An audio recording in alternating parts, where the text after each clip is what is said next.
Good show. Thank you thank you. இதை பேர் உன்னை போட்டு தள்ளுறதெல்லாம் ஒரு பெரிய மேட்ரே இல்லை புரியுதா. ஒன்றை பழி வாங்கணுன்றதை விட என் பொண்ணை வளர்க்குறது தான் எனக்கு முக்கியம்னு தோணுச்சு. நீ என்ன கோழன்னு சொல்லிக்கோ, ஓடி ஒழிஞ்சுக்கிட்டேன்னு சொல்லிக்கோ, என்ன வேணாலும் சொல்லிக்கோ.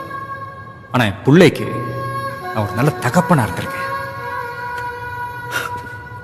எப்போ என் பொண்ணு அவ அம்மாவை கொண்டது நீதான் தெரிஞ்சும் உன்கிட்ட வந்து தாத்தா சாரி சொல்லுங்கன்னு சொன்னாலும் அப்பவே ஒரு அப்பனை நான் ஜெயிச்சிட்டேன்.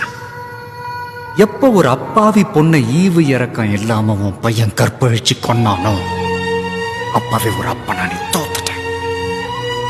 கொள்ளை அடிக்கிறவன், ரேப் பண்றவன், ரயிலு குண்டு வைக்கிறவன், குடிகாரன், புறம்போக்கு, ஊர் பணத்தை திருடுறவன், எச்ச லொச்ச அவங்கெல்லாம் அப்படி ஆனதுக்கு அவனுங்களை ஒழுங்கா வளர்க்க தெரியாத அவனுங்களோட அப்பனுங்க தான் முக்கிய காரணம். பிள்ளைங்களை ஒழுங்கா வளர்க்க தெரியாத ஒவ்வொரு அப்பனும் குற்றவாளி தான். தப்பு பண்ணிட்டேன். உன் பிள்ளைய போடுறதுக்கு முன்னால ஒன்ன போட்டிருக்கணும்ல.